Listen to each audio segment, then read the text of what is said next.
आप सभी को बुद्ध पूर्णिमा की बहुत सारी शुभकामनाएं। तो आज है बुद्ध पूर्णिमा या फिर वैशाख पूर्णिमा। जैसा कि हम सभी जानते हैं कि आज ही के दिन बुद्ध जयंती, गौतम बुद्ध भगवान की जयंती भी है और उनका महापरिनिर्वाण दिवस भी है। और आज के दिन गौतम बुद्ध भगवान ने बुद्धत्व की प्राप्ति की थी, उनको आत्मज्ञान प्राप्त हुआ था। और बुद्ध का अर्थ है प्रबुद्ध या जागृत अवस्था। जब इंसान अज्ञानता से ज्ञानता को प्राप्त कर लेता है, अंधकार से प्रकाश की ओर चला जाता है और अपने अंतर मन में जाकर वो एक पूरी तरह से एक अवेकन हो जाता है, एनलाइटेंड हो जाता है, तब उसको अपने आत्मज्ञान का आभास होने उसका ज्ञान हो जाता है। तो इसको बोलते हैं बुद्धत्व की प्राप्ति। कहते हैं ना, जब एक इंसान एनलाइटेंड हो जाता है, जब वो अवेकन हो जाता है, तो उसको बुद्ध बोला जाता है। यानी बुद्ध एक ऐसी स्टेट जहाँ पर आप अपने एक जागृत अवस्था में पहुँच गए हैं, आपको एक इस जीवन की सच्चाई का पता चल गया है। तो बुद्ध भगवान का जन्म 566 ईसा पूर्व लुम्बिनी, नेपाल के लुम्बिनी क्षेत्र में हुआ था, जहाँ पर वो बहुत बड़े राजकुमार के रूप में उनका जन्म हुआ था। उनके जन्म से बहुत साल पहले ही उनके जो राजकुमार, उनके जो पिता हैं, उनके जो ज्योतिषीय वगैरह जो उन्होंने भविष्यवाणी कर दी थी उनके जन्म से पहले ही, कि आपके घर ऐसा बालक, बहुत ही तेजस्वी बालक का जन्म होगा, जो बहुत बड़ा तपस्वी होगा आगे चल के। या तो वह बहुत बड़ा राजकुमार बनेगा या फिर वह बहुत बड़ा तपस्वी बनेगा। तो फिर जैसा कि हाँ, हम शास्त्रों में पढ़ते हैं कि तुषिता तुषिता एक स्वर्ग है, वहाँ से उनका आगमन इस पृथ्वी पे हुआ और उन्होंने इस धरती पर जन्म लिया। हम सभी को अवेकन किया, हम सभी मानव जाति को एक बौद्ध शिक्षा दी, हम सभी के को एक ज्ञान का प्रचार उन्होंने किया, हम सभी की बौद्धिक विकास किया कि किस तरह से हम इस जीवन की वास्तविकता को से हम समझ सकते हैं, कैसे जीवन की समस्याओं से हम बाहर निकल सकते हैं। तो बौद्ध धर्म की स्थापना भी गौतम बुद्ध भगवान ने की थी। और बुद्ध भगवान के पिता का नाम था शुद्धोदन और उनकी माता का नाम था महामाया। और उनका जो जन्म शाक्य वंश, वो शाक्य वंश के प्रमुख थे, इसलिए बुद्ध भगवान को शाक्य मुनि भी कहा जाता है। कहते हैं कि बुद्ध भगवान के जो जन्म के कुछ समय पश्चात ही उनकी माता का निधन हो गया और उनका जो लालन पालन, उनका जो पालन पोषण किया, वो उनकी मौसी जो प्रजापति गौतमी थी, उन्होंने किया था, इसलिए उनका नाम गौतम रखा गया। तो उन्हें सिद्धार्थ गौतम के नाम से भी जाना जाता है, उन्हें शाक्य मुनि के नाम से भी जाना जाता है और गौतम बुद्ध के नाम से भी जाना जाता है। तो आज उनकी जयंती है, तो हम उन्हें शत शत नमन, शत शत प्रणाम करते हैं। गौतम बुद्ध का जो विवाह हुआ था वो यशोधरा जी से हुआ था और उनके एक पुत्र था, उनका नाम था राहुला। जब गौतम उनको जब जन्म हो गया, तब ज्योतिषी जो उन्होंने पहले से ही भविष्यवाणी कर दी थी कि इनका ध्यान रखना, इनको बाहर कम निकलने देना, जिससे कि बाहर की दुनिया को देखकर ये ऐसा डिसीजन ना ले लें जिससे कि ये तपस्वी की या संन्यास रूप धारण कर लें। तो बहुत उनका ध्यान रखा गया। उनके पिताजी कभी उन्हें अकेले बाहर नहीं जाने देते थे, अकेले इस तरह से उन्हें महल से बाहर नहीं जाने दिया जाता था। लेकिन कहते हैं ना, जो विधाता ने लिख रखा है वो होकर ही रहता है। तो एक बार बसंत ऋतु का समय था, गौतम बुद्ध बगीचे में टहल रहे थे, मतलब टहल रहे थे और वो जा रहे थे, तो वहाँ पर काम करने वाला एक बीमार व्यक्ति वहाँ उनको दिखाई दिया। तो उन्होंने पूछा कि जो अपना सारथी था उससे पूछा कि इस तरह से ये इतने क्षीण, एकदम कमज़ोर, इस ऐसे कैसे दिखाई दे रहे हैं। तब उन्होंने गौतम बुद्ध भगवान को बोला कि ये शारीरिक रूप से कमज़ोर हैं, ये बीमार हैं, तो इसलिए ये ऐसे बहुत शारीरिक से कमज़ोरी महसूस कर रहे हैं और थके थके से लग रहे हैं। तो वो बहुत ज़्यादा बेचैन हो गए। कुछ दूर और आगे चले, फिर वहाँ पर उनको एक बूढ़ा इंसान दिखाई दिया जिसके चेहरे पे झुर्रियाँ थी, कंधे लटके हुए थे और जैसे खुद चलने में भी पूरा समर्थ नहीं था, लकड़ी हाथ में ली हुई थी। तो उसको देख कर के वे और दुखी हो गए। बिल्कुल ही वो उनके मन में अत्यंत गहरा एक दर्द पैदा हुआ।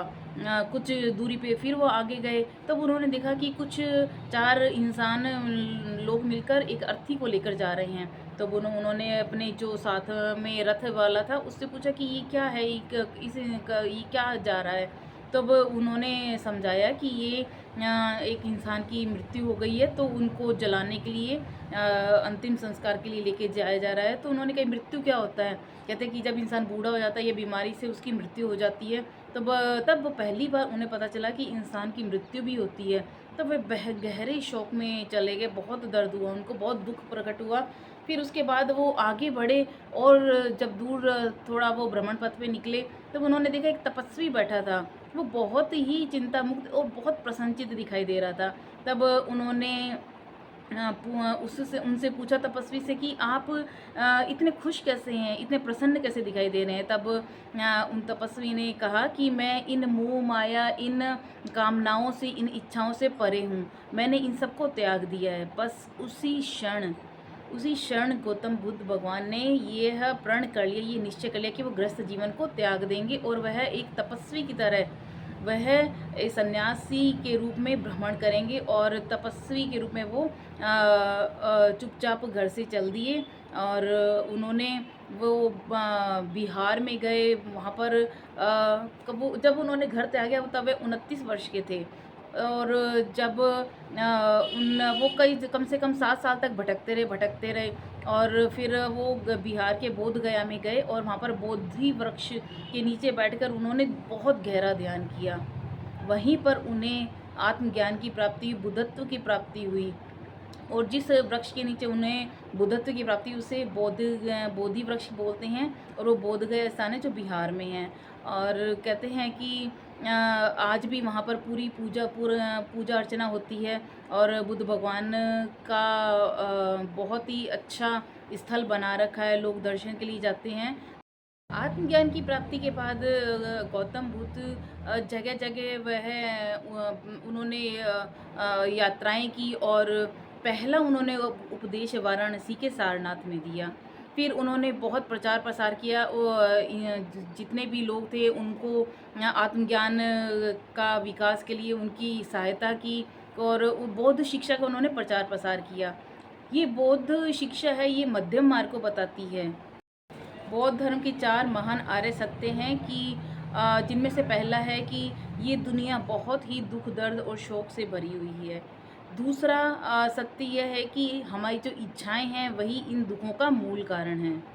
तीसरा गौतम बुद्ध ने बताया कि हम इन इच्छाओं को पर विजय प्राप्त कर सकते हैं। चौथा उन्होंने बताया कि जब हम इन इच्छाओं पर पूरी तरह से विजय प्राप्त कर लेते हैं, पूरी तरह से इस पर संयम कर लेते हैं, तब हमें मुक्ति मिलती है। तो उनकी शिक्षा हमेशा हमारे आत्मिक विकास के लिए, हमारे बौद्धिक विकास के लिए हमें बहुत मदद करती है। बौद्ध शिक्षा हमें कर्म और अहिंसा पर सिखाती है कि हमें अहिंसा नहीं करनी चाहिए और हमें अपने कर्मों पर ज़्यादा जोर देना चाहिए।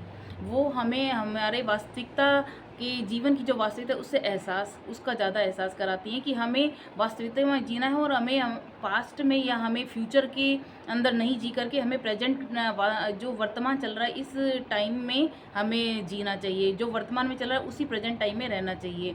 और बौद्ध शिक्षा हमें सिखलाती है कि इंसान अपने कष्टों से जो मुक्ति वह खुद के प्रयासों से ही पा सकता है।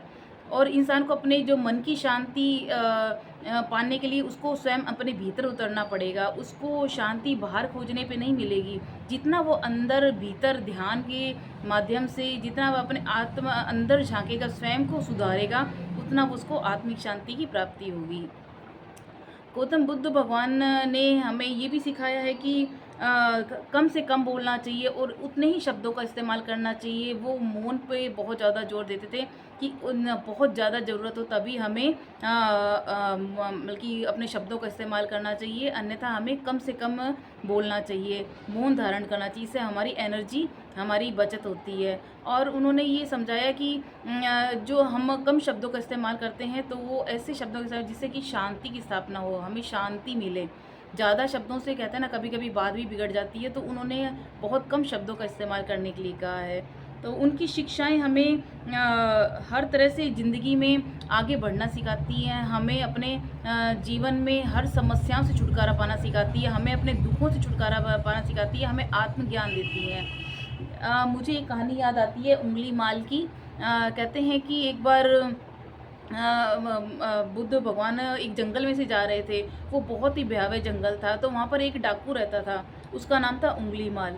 वो जो है जो भी इंसान उसको दिखाई देता था वो उसको उसका सर तलवार से काट देता था और उसकी जो उँगलियाँ हैं वो काट के रख लेता था। तो असल में वो क्या है कि उस उंगली माल की भी कहानी है कि वह एक बहुत अच्छा ब्राह्मण था, लेकिन उसको अपने गुरु से श्राप मिला था कि उसको दीक्षा तभी मिलेगी जब वो 100 उँगलियाँ इकट्ठी करके लाएगा। तो बहुत मतलब कि उँगली माल का नाम पहले अहिंसक था, क्योंकि उनके जन्म से पहले ही उँगली माल के पिता को किसी ज्योतिष ने कहा था कि आपके घर जो पुत्र पैदा हुआ हत्यारा डाकू बनेगा। तब उससे बचने के लिए उन्होंने उस उँगली माल का नाम अहिंसक रख दिया था, ताकि ये कोई हिंसा नहीं करे, कोई हत्या वगैरह नहीं करे। लेकिन कहते हैं ना कि जो निर्धारित होता है वह होकर ही रहता है। तो वो जब वो बहुत कुशाग्र बुद्धि के थे, वह गुरु की शरण में रहे, लेकिन किसी वजह से वो उनको गुरु का श्राप मिला कि उनको दीक्षा तभी मिलेगी जब वह 100 लोगों की उँगलियाँ काट कर ला कर के उनको देंगे। तो उँगली माल निकल गया उनकी आज्ञा का पालन करने के लिए। तो वो रास्ते में जहाँ भी जाते, जहाँ कोई भी इंसान मिलता, तो उनकी हत्या करके वो उँगली काट करके अपने गले के अंदर माला बनाकर पिरो लेता था, जिससे कि वह गिनती भूल नहीं जाए या उनकी उँगलियाँ खो नहीं जाए। तो एक बार क्या हुआ कि जब महात्मा बुद्ध भगवान जा रहे थे जंगल में से, तो उनकी भेंट उँगली माल से हुई। तो उँगली माल उनको देखने लगा, तो वो बहुत ही डरावना लग रहा था। लेकिन गौतम बुद्ध ने जब उनको देखा तो वो बिल्कुल एकदम जैसे कुछ भी नहीं, वो स्वयं अपने रास्ते पे शांत स्वभाव से आगे बढ़े चले जा रहे थे। तो उँगली माल ने कहा कि आपको मेरे को देखकर डर नहीं लग रहा? तो भगवान गौतम बुद्ध बोले कि डर किस बात का? तब उन्होंने कहा कि मैं यहाँ पर जो भी हैं सब लोग मेरे से बहुत डरते हैं, और मैं जो भी मेरे सामने आता है मैं उसकी हत्या कर देता हूँ, उसकी उँगलियाँ काट करके अपने गले में मैं पहन लेता हूँ। तो फिर तो गौतम बुद्ध ने कहा कि इसमें कौन-सी बड़ी बात है? मैं तो तुमको इतने ताकतवर थोड़ी हूँ कि मैं तुमसे डरूँ। तब उन्होंने कहा कि क्यों, मैं ताकतवर क्यों नहीं हूँ? मैं ये पेड़ जो सामने एक झटके के साथ उखाड़ के फेंक सकता हूँ, मैं इसको 1 सेकंड में तोड़ सकता हूँ, मैं ये कर सकता हूँ, मैं वो विध्वंस कर सकता हूँ। तब गौतम बुद्ध भगवान ने कहा कि अच्छा तुम एक काम करो। उन्होंने कहा कि ये सामने जो पेड़ है इसमें से 10 पत्ते तोड़ के लेके आओ। तब उँगली माल ने कहा इसमें कौन-सी बड़ी बात है, ठीक है मैं पत्ते तोड़ लाता हूँ। तो वो गया और 10 पत्ते तोड़ के लेके आ गया बुद्ध भगवान के पास।